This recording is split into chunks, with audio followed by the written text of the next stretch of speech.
Hello, everyone. Welcome to another episode of the Crypto Collaborative podcast. My name, as always, is Tyler, and this is our founder and CEO, Timnihill. And today, you are reading that article very intently. We came upon an article recently we wanted to devote an episode to. And we didn't come across an article. I mean, it came out that the SEC is... Well, we'll get to it. All right. Sorry, got a little bit ahead, I guess. I know, he's very excited. But there is a big piece of news coming out from the SEC as of this recording about a day ago. So we wanted to kind of talk about it, and I wanted to kind of get your thoughts on it in particular, what advisors might need to know, and, advisors? Say for myself as well if there's anything. How about we add in attorneys and real estate professionals, too? Yeah, just like what people in the field should know about this news. But that being said... All right, so here's some critical things if you're a financial advisor, wealth manager, whatever. Give us the preface. That's happening over the past week. One, what happens when your clients no longer need retirement planning because retirement planning as a concept is gone? Two, what happens when there's no more stock market? And three, what happens when there's no bond market? Mm-hmm. And four, what happens when AI just replaced your entire infrastructure and everything you do? That's a great combination. We know because we built our own. Right? Mm-hmm. So... and our job here at the Collaborative is to help other firms build theirs. Right. I can manage $100 billion with 10 people. And if you're out there as an RIA and you have $100 billion under management, how many people do you have? Now, if you have a larger family office or a single family office, you probably get away with it. But...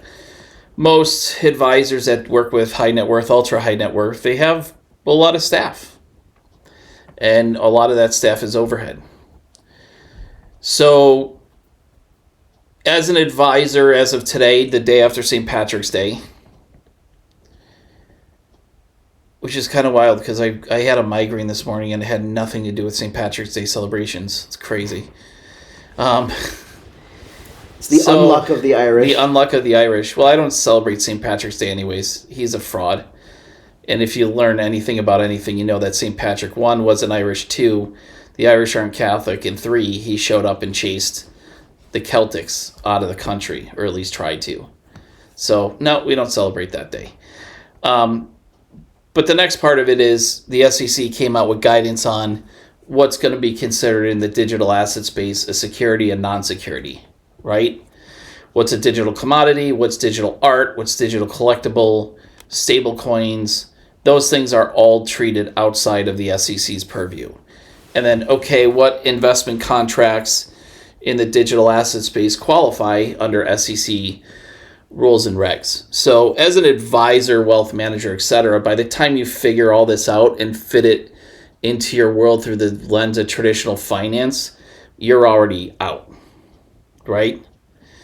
On top of that, it's like, okay, now I can't do commodities, right? Most advisors can't do commodities. Yeah. Can you buy physical gold and silver? Well, no, there has to be an outside business activity. And then I have to get approval. Well, what happens when Bitcoin is, for example, considered a commodity? Well, I can't do that now. Oh, I could buy an ETF, but then my clients don't have ownership. And ownership of the asset is the most important thing to building wealth.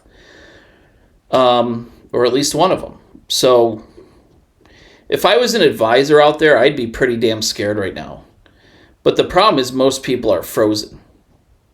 Everyone thinks it's ho-hum, just another day, but they're not paying attention to what's happening. They don't understand that, the entire world is basically controlled through the DST and DTC systems. And those systems are going away because they're old and archaic. And this next wave of Gen Tech, like seriously, what do advisors do at the end of the day? They run financial plans, which are mathematically incorrect. So I already have Gen Tech replacing that. I have Gen Tech that could take $50 in a wallet with Bitcoin and turn it into $178,000 worth of Bitcoin inside of 90 days. Pretty sure that's way better than any S&P fund that's out there.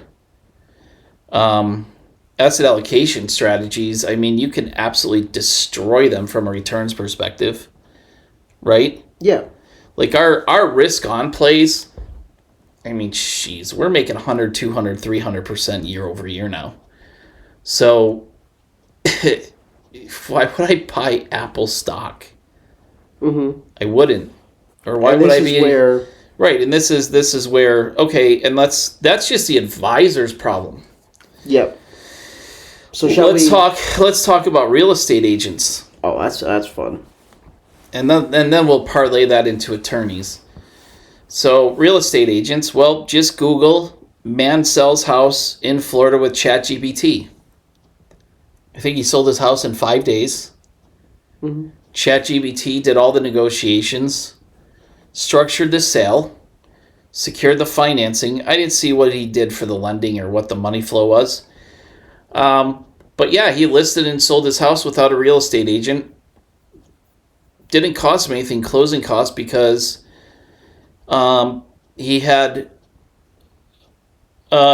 technology write him a smart contract, so he didn't need to spend money on a real estate agent. And oh, by the way, as you know, on the due diligence side, Gentech's way better at legal and compliance than any attorney out there. So much. Because so what does an attorney do? An attorney basically is someone who is trained, well, like, supposed to be, but like, you know what I mean? An attorney is someone who is trained to go through the law and understand various interpretations and basically, like, sift through everything and make a case and put everything together. Yeah. ChatGPT can do that in a matter of minutes. I have with our own private AI. Oh, and that's the other thing, by the way. Oh, well, I'll just adopt ChatGPT. Well, that's great, but guess what you can't do? You can't put any information on that server because it's a violation of SEC and FINRA compliance. Yeah. So having your information on ChatGPT, confidential investment information, what have you, now is a problem for you because you can't do it. So that's why you have to have your own private stuff. And oh, by the way, it's not that hard to do. Right. It's no different than it's a matter of forking, basically. Right. It's a matter of like knowing where to, acquire the. It's like creating your own token in a similar way. You're just creating your own niche in the AI space. But think about what most advisors do. Well, we do portfolio management. Well, my technology does it better. Okay, great. Well, we do research. Great. I already have that replaced too. For those that do alternatives, well, my AI does that too. My Gen Tech does that too. And he does it way better. My tech does it way better and is way more accurate than any human being because the amount of information that they can process. It was interesting on LinkedIn, someone in the industry posted on this, like advisors are not paying attention. And they've essentially their entire infrastructure and what they provide has been replaced. Mm-hmm. And I don't need to save for retirement anymore because, well, one, there's going to be no income tax. There was no income tax. Why would I put money in a tax deferred account? Two, when no income tax happens, what's everybody going to do?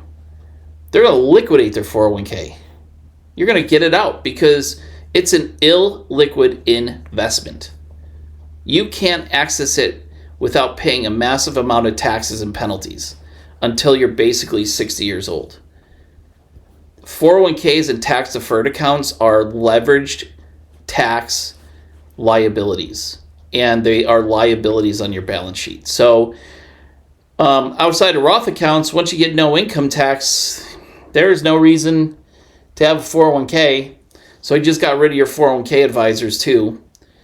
And then we're going to get rid of Social Security, Medicare, Medicaid in the United States. So then you have to look at it, well, now how are you going to do it? Well, everybody gets universal income, right? Like Elon Musk is talking about with his new X money having universal high income, abundance for everybody, right?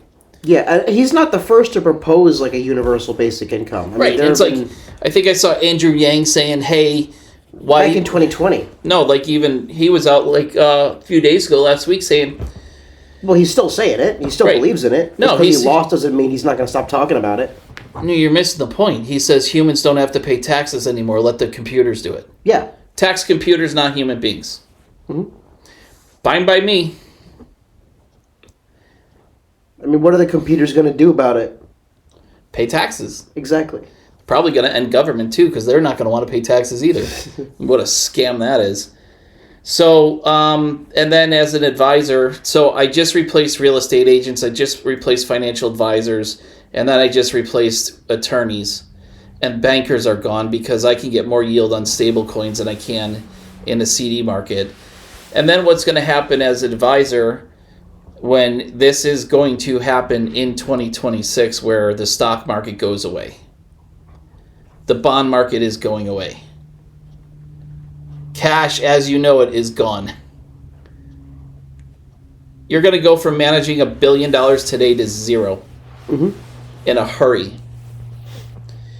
So that's what the collaborative is here to do. It's to solve for that. Mm-hmm. The problem with the wealth management space is they're trying to solve a problem through the lens of traditional finance versus the future of finance. The industry doesn't understand and even know what digital credit is and why it's important and why the compounding effects of digital credit are 10 to 100 times greater than anything you can do in traditional finance. Artificial intelligence is going to take over. Technology and robots trade in Bitcoin and Ethereum, XRP, whatever, not in dollars. I mean, AI is already spawning children. Oh, I spawned a child, and my child just happened to acquire an API and set up its own Bitcoin wallet, and it acquired millions upon millions of dollars of Bitcoin inside of weeks. Yep, and not only that, but all of this movement is coming on, is happening alongside a lot of these changes that we're going to talk about today that are going to make that movement even faster. So it's master season. That was the preface, but... Right, I mean, just think about, as we've continued to grow and evolve and structure what we're doing, utilizing technology and taking on the family office model and bringing that down market, the more we evolve, the less compliance issues and regulatory issues we have. Yep. Because we're just keeping things so simple and streamlined. So do you wanna talk about those regulatory issues? Because there's a lot of new stuff that's come out. Like what? Well, let's get into it. Yeah. So that all leads into the article that we want to talk about today that we're kind of framing this episode around because, my God, there's a lot to unpack here. And advisors, attorneys, all these people definitely need to know about this because, like we said, with all that movement that's going on in the industry, this is a big impact on said movement. Yeah. Do you have ChatGPT on your phone? On my phone, yes. Can I borrow it quickly while you talk about and give everyone the lowdown? The lowdown. Oh, for sure. SEC Chair Paul Atkins. Oh, that's my Apple Watch. We got to cut this part. Do. Can you turn it off or? Yeah, I can turn it off. I just don't feel like standing. Oh my God. Mute the damn thing. You gotta mute it. I actually don't know how. Oh, well, put it in the fridge or some shit then. I don't know. I'm not gonna put my Apple Watch in the fridge. I don't know. Lock it away where you can't hear it. Lock it up. You lock it up. No, you lock it up.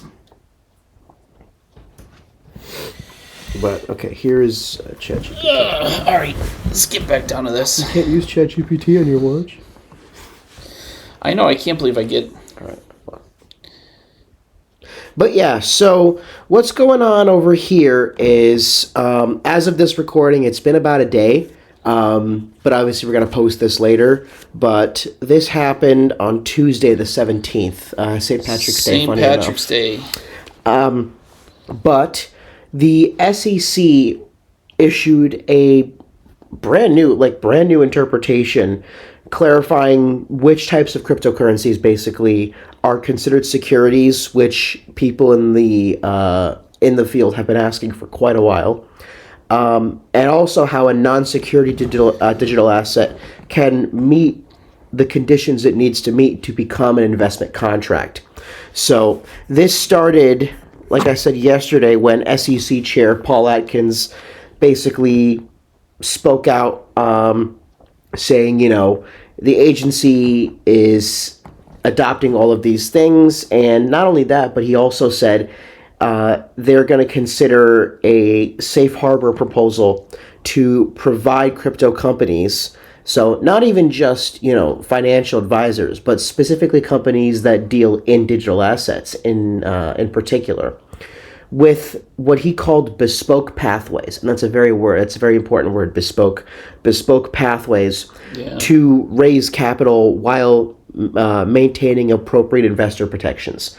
So I guess the best place to start, before I talk about what exactly that new interpretation is as a whole, is sort of, what do you think about the possibility of safe harbor framework within the SEC regulations, as well as in the form of bespoke pathways? I mean, can you define as well, for any listeners who may not know, like, what does that word bespoke entail? Well, I think they're going to try different ways to they're going to find different ways to allow people to decide whether they want to be treated as a commodity, non-security, or a security, right? And so you have different safe harbors and pathways that they're going to come out. This is the regulatory framework that we've been waiting for, right? So digital commodities, not securities. Value comes from the network, use of supply and demand, not dependent on a central team. By the way, I'm getting all of this inside of 30 seconds on my AI, right? On your phone. Yeah. This is just ChatGPT. It's not even financial gen tech. And no attorney required. And I just wanted to show you that, oh, by the way, research that you usually do as an advisor just got replaced, and Morningstar is going out of business now. Because you don't need Morningstar, which is crazy. But like literally digital commodities, not dependent on a central team. So you have Bitcoin, Ethereum, Solana, XRP, Cardano, Dogecoin, Avalanche, Chainlink, Litecoin, etc. That's huge. Yeah. So guess what? Just like you can't buy physical gold, silver, and numismatics or rare coins, because that's Bitcoin's digital gold, Ethereum's digital silver, and the rest of those XRP through the whatever are all rare coins. Mm-hmm. Collectibles. So you're an advisor, you can't do any of this. Yeah. Okay, so congratulations there. Digital tools, not as securities. You have to look at that. There's digital collectibles, NFTs, which are ownership based. Stable coins, which are digital dollars, basically. So when the dollar goes digital, and we go to this stable coin environment through the Genius Act, well, now you can issue U.S. treasuries and U.S. dollars into eternity, because you don't have to print anymore. You just click a button and create more. So your dollar's dead. And then you have securities, which are going to be regulated like stocks, but I think it's going to apply more to the tokenization of assets. Yeah. So they're cutting a lot of the regulation out. It's great. The regulations are coming, and you're starting to get clarity. Oh, a friend of mine who was up in kind of helping them craft all these bills that says, at the end of the day, all these people are inept anyways, so you're going to get whatever you get. Mm-hmm. Oh, let's see. Staking, not securities transaction. Mining, not a securities transaction. Airdrop, not securities. That clarified that, which is great. So now I can go in, take my coins, I could stake them, earn yield much higher than I would get in a bank account. It's much more liquid and, not treated as a security. Which, what's the other thing? The other thing too is I was going to get to that. Not treated as a security and not taxed as a security. I never have to worry about income taxes. Mm-hmm. It's all capital gains, collectibles, commodity taxes. Yeah, capital markets regulations are being completely overhauled. There are sweeping new plans that were unveiled, where basically those capital markets regulations are going to accommodate digital currencies and blockchain-based trading, in general. I texted a friend of mine. I said, hey, the tokenization of assets is coming. You have Larry Fink at BlackRock saying, hey, we're not talking about moving to tokenization fast enough. And I texted my buddy. I'm like, hey, how do you feel about trading 24/7 now? He goes, I don't like it. Mm-hmm. So, yeah, it's game over. Traditional finance is dead. And that crypto safe harbors proposal is going to be coming out, according to Chairman Atkins. It's going to be coming out for public comment in the coming weeks. So yeah, they are really speeding this up. We're finally going to get to the end of the Clarity Act. Mm-hmm. And the real nail in the coffin is what's going on in the private credit space. Yeah, it's taking a while, I think, with the Clarity Act, just because right now there's a whole fight going on over the Save America Act, where basically it's like the president is basically saying, like, I am not going to sign any law until they pass this law. If I don't have to use an ID to vote, then I don't have to use an ID to buy cigarettes and alcohol. I mean, that sounds like a great idea. Who needs an ID anymore? Yeah. I mean, you're telling me that anybody can vote without an ID, and you're going to ID them at a store for medications and cigarettes and booze? Nope, don't think so. So if you don't ID for voting, you can't ID anywhere else. I think the registration process is very convoluted. I mean, if you were to just go up and, like, currently the way it works is you can register in a number of different ways, and you have to identify yourself in a number of different ways, be it like a social security card or an address or anything like that.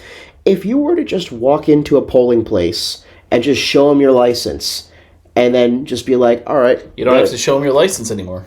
Yeah, like if I were able to just go into a polling place, flip my license, and they're like, all right, go ahead, go on and vote. If that's how, like, that is how quick it can be.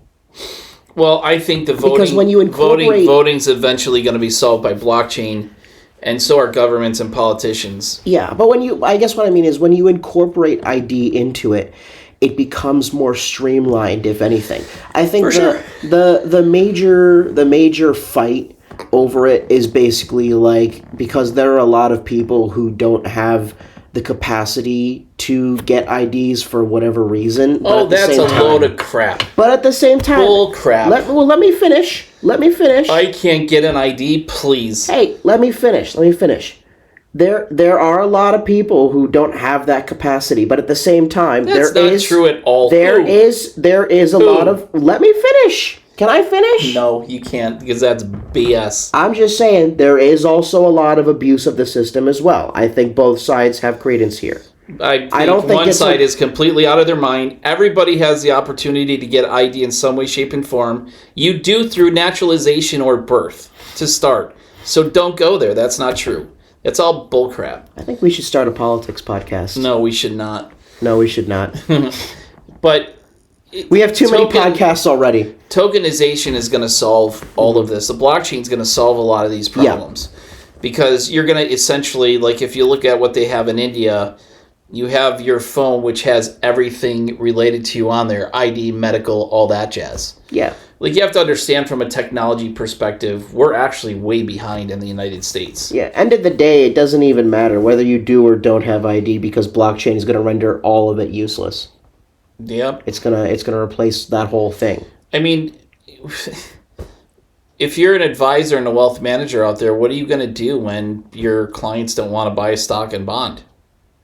I mean, if you go look at what Strategy's doing, right? MicroStrategy. Yeah. Like, well, now it's just Strategy. Nobody understands how it works. So MicroStrategy just launched Stretch, which is a perpetual preferred stock. Formerly known as MicroStretch. Yeah. It's a perpetual preferred stock. Preferred stock is typically it's a legal agreement between you and the issuer, and the value of what you own doesn't fluctuate, and you get paid a negotiated annual distribution and yield. And right now, Stretch is paying 11.5% because MicroStrategy and the guys at the top say, well, our capital assumptions are Bitcoin's going to go up 21 to 29% year over year for the next 30 years, right? On average. And it's a dwindling amount the longer we go out. So let's say from now until 2050. So you're going to get 50, 60% today, and it'll be 11 to 12 in the year 2049, 2050 in terms of price relativity to the US dollar. So Michael Saylor's like, you give me your money, I'll buy Bitcoin, and I will pay you. Shit, we should do this. I knew where you were going as you were saying it. I will pay you 11%, right? Mm-hmm. I'll pay you 11%. I'll take on the risk of Bitcoin, pay you 11%, and then we'll be on our way.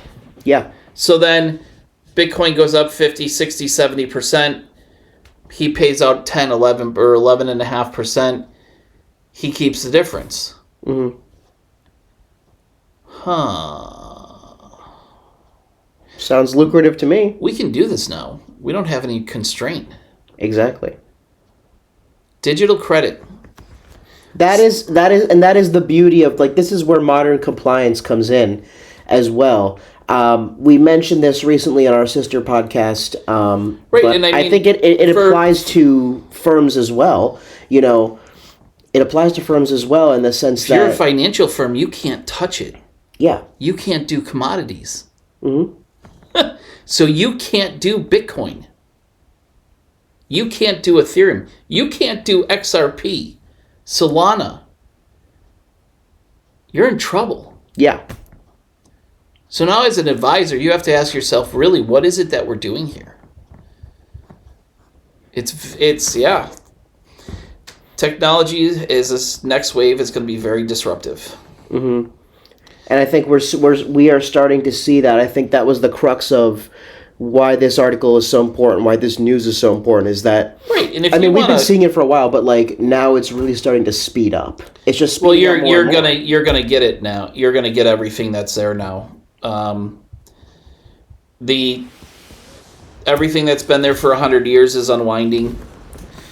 We'll know by the year 2032 if we're all dead or if we're all, okay and the robots are running the show, or at least doing the work.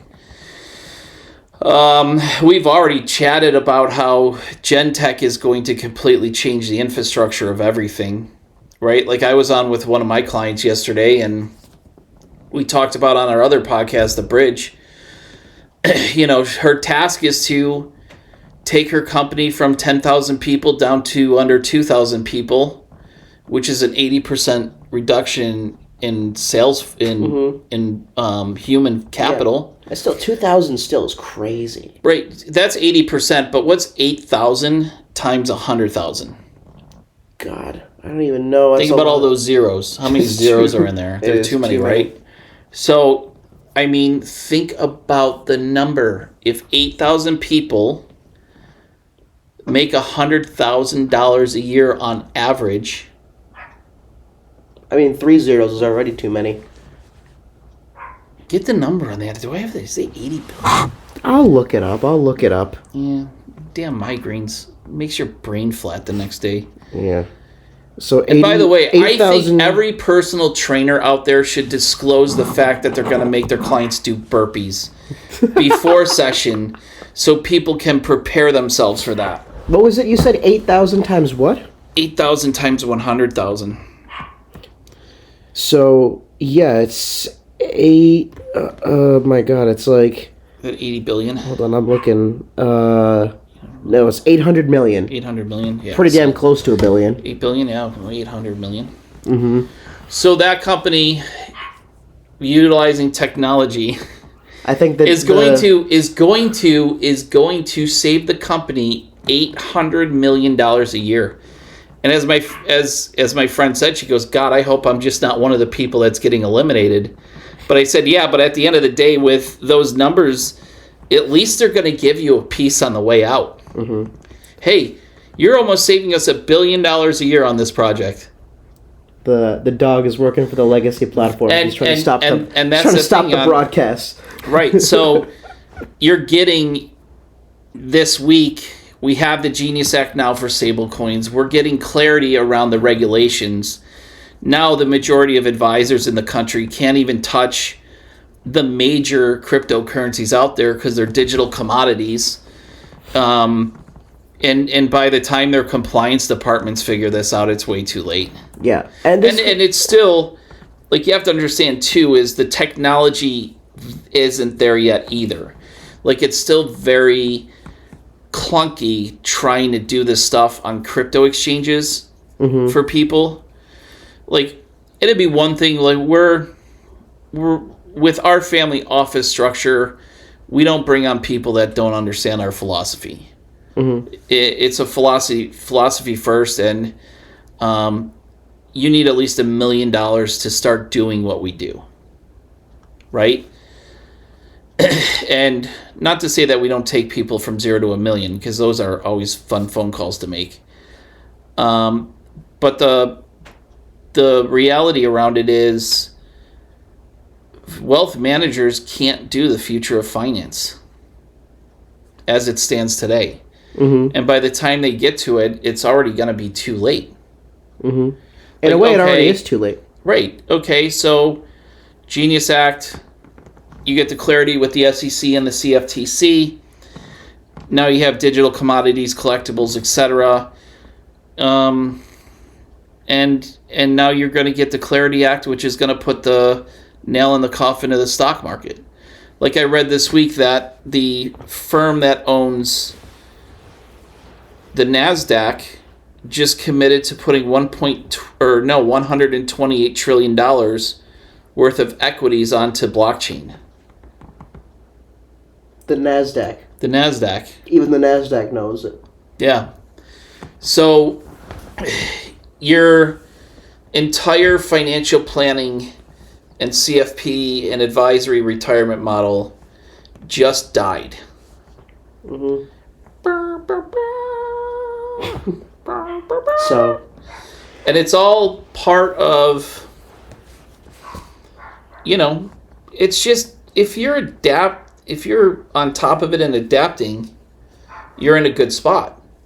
But then again, it's like we said, it's not just financial advisors now, it's all professionals. Mm-hmm. Real estate agents. Like, we work with a lot of real estate agents. Yep. And we'll definitely talk... Just go on chat, just Google. Oh, yeah. Man sells home using ChatGPT in Florida. And I think we'll definitely talk more about that that angle of things as well, as far as, related professions, not just from the advisor perspective, but professions like that are related very intimately with the field. I think we can definitely explore that more. Right. For sure. And this even permeates into your traditional asset allocation models, because what do you have allocated to digital assets and the future of finance? Mm-hmm. And if you go through, like I go through, I get statements from Fidelity and Schwab and Vanguard all the time. They have zero. And everybody's bought into this diversification and modern portfolio theory, and the only reason MPT exists is it's the only way you can get the masses to buy dog shit stocks and bonds. Mm-hmm. That's why you're having the issue in private credit right now. It's like public private credit is not good private credit. I want private credit. And at the very least, similar to what Tony Robbins said with the Holy Grail of investing, one of the things he talks about is you're making asymmetric bets. So if today is St. Patrick's Day or the day after in 2026, your asymmetric bet is to acquire as much crypto as possible in the next 24 months. That's it. End of story. I don't care what else you do. You have to have this stuff. Mm-hmm. The next generation of technology, Gentech, is not going to do deals relative to the U.S. dollar. Yeah, it's just not. It's very I inefficient. want to trade the asset, so I'm going to use an XRP or an Ethereum or Solana or Bitcoin. Right? I mean, look at what Steak and Shake is doing. Mm-hmm. They're using Bitcoin. They're using their payment system to acquire Bitcoin as an organization, and then they're issuing their employees bonus money in Bitcoin. Freaking Steak and Shake. Steak and Shake. And they will tell you, ever since they changed over to accepting Bitcoin, their net profit margins are so much more robust. I forgot what the number is, but the CEO was saying, like, listen, people don't understand this yet. And I don't know who's calling. 872. You know, I could take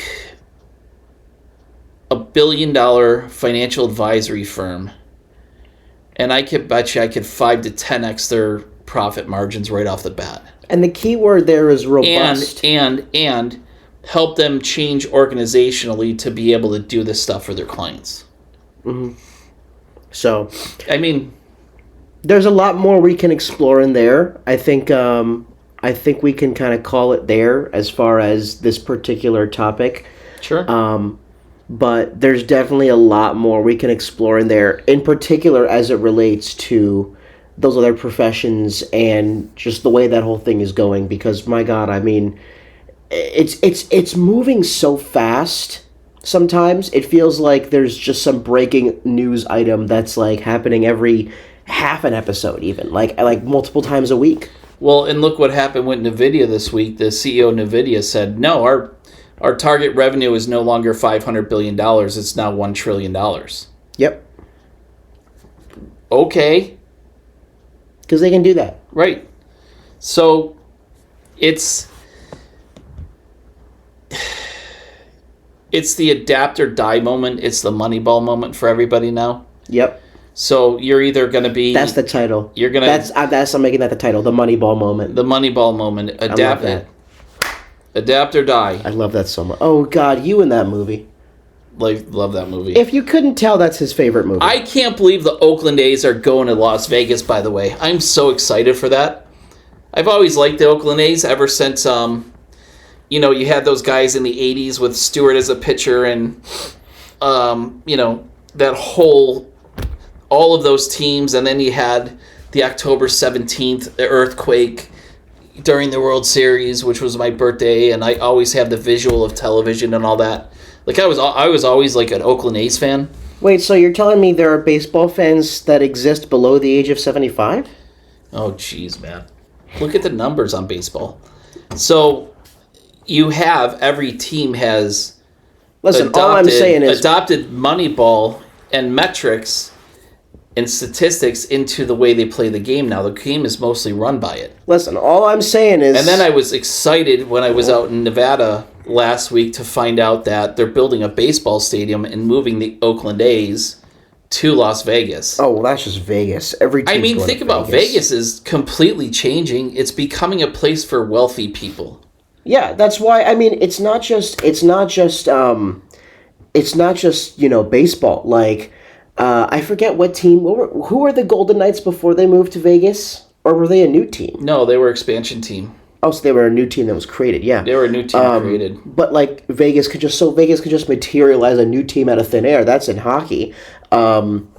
I forget if there was a football team that went there. I think there might have been, but... the Los Angeles Raiders are the Las Vegas Raiders. Yeah, now they're in Vegas. I mean, their Allegiant Stadium is almost right on the Strip. It's right at the bottom of the Strip. Yep, and that's the big one as well. And then they're turning downtown into a Formula One race car track. Yeah, but Allegiant Stadium is the big one as well. Last year they had WrestleMania there, and for the first time in several decades... It's in Vegas for 2 consecutive years. It's going to be in Vegas in Allegiant Stadium for a second consecutive year. Yeah. Which is unheard of. Yeah, it's wild. And I was looking and researching the numbers on Vegas, for example. It's going to be a place for the uber wealthy. It's no longer the place for every Tom, Dick, and Harry to go get drunk and wasted and do stupid crap. I think that's because Not that we're judging, but it's like... Well, no, but I think it's because Vegas, if anything, like the moneyed elite of Vegas and the companies that are invested there and the governments there, like just like the people who run Vegas understand that like they understand in many cases because Vegas is in many cases at the forefront of a lot of crypto based developments. They understand the way that finance as a whole is going, and they know they can't rely on US dollar based gambling anymore to power their city. No, they figured out something better, I think. Yeah, they're turning Vegas into a genuine wealth hub as opposed to just the gambling capital. No, but it's for high stakes games now. Yeah. And then they said, okay, instead of waiting for everybody to come to Vegas, so we make money here through our casinos. Yeah. Why don't we just send the casino to everybody's home? They're sending Vegas to everybody as a whole, not just the casinos. Go on to Robinhood. You could go on to Polymarket, right? That's all Kalshi. There's so many ads all over the internet for Vegas. Hard Rock. What's the other big one? Not DraftKings. What's the other one? FanDuel. So they figured out how to send the casino to everybody's house. And that's the other thing. If you're in the wealth management space, you have to understand that Polymarkets and predictive betting is the future of investing. Mm-hmm. There's a reason why Robinhood has this right next to buying equities in crypto and digital assets. People don't care about Apple anymore. Oh, I'm going to buy Apple stock and save for my retirement 50 years from now. Sorry, that mentality's gone. Mm-hmm. Everyone's like, no, I'm going to try to hit a couple big bets and parlays because I see, these guys on here with big baskets of dollars and picking up in suitcases and stuff. But, I mean, when I was sitting on the couch with shoulder surgery, I figured out the algo for football and college football. So performance-wise, I can more than beat what any advisor is going to get me. Mm-hmm. And yeah, if I do it with $1 million and I know how to properly bet parlays and hedge bets and all that good stuff, yep, I can beat you. That's another thing as well is I can beat an sports betting infrastructure. I can beat an advisor's asset allocation model with hedged and leveraged sports betting. That's another thing as well is that sports betting infrastructure is and by the way, my upside is way higher too. Mm-hmm. But sports betting infrastructure is really starting to be developed nationwide. A lot of legalization is happening, and a lot. Name me one state where you can't bet online. I don't even know at this point. I don't think it exists anymore. I mean, I haven't been to Hawaii or Alaska. I wouldn't know, but I suspect that you can do it there. Maybe. I mean, you walk into casinos now, and they're cleaner. There's no smoking, which is crazy. Mm-hmm. All the new slot machines and games are run by computers. It's very hard to find the old school games, especially the ones where the probabilities were tilted in your favor. Like, my goal with a casino when I go in is I just want to win enough money to buy a good dinner and buy the seafood tower. Yep. Win a couple $100 and go have a great dinner, get a seafood tower, and have a good time. Yeah. I mean, and they're not going to care about that. They'll find some, 80-something-year-old lady to squeeze that 200 back out of, so.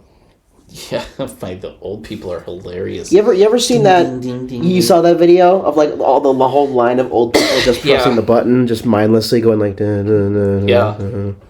Yeah, it's, yeah. You still definitely have that, but now the games are run by computers. Mm-hmm. And I think that's... I don't even know how half of them work. If anything, I think that's what we can talk about next episode, is the influence of computers on... The influence of computers on the markets and what advisors should know about that. How about the influence of computers on business? Yeah, just in general. The next generation of business structure. Because we've talked about Gen Tech, but I think we can talk more specifically about computers and algorithms. I think there's a lot to unpack there, but excuse me, I think so because we've done it ourselves. Mm-hmm. So, and it's awesome. Yep, it is a hell of a doozy. So, stay tuned for that. And obviously be sure to subscribe to our newsletter, check out our website, and be sure to subscribe to our channel and our LinkedIn as Give well. them the favorite sports unk. Hey man, favorite sports unk here. Hit that like and subscribe button. Oh God. Enjoy our show. I don't want to be too Where's Sharp and Ocho Cinco when we need them? Yeah, exactly. But yeah, be sure to like, subscribe, and share as always, and check out our newsletter. But this has been Tyler and Tim with I would absolutely start to research X money and find out what Elon Musk is doing. Oh no, we'll get into that as well. But do your homework. This has been the Crypto Collaborative, Tyler and Tim, and we will see you soon. Cheers. Cheers. Go Sabres.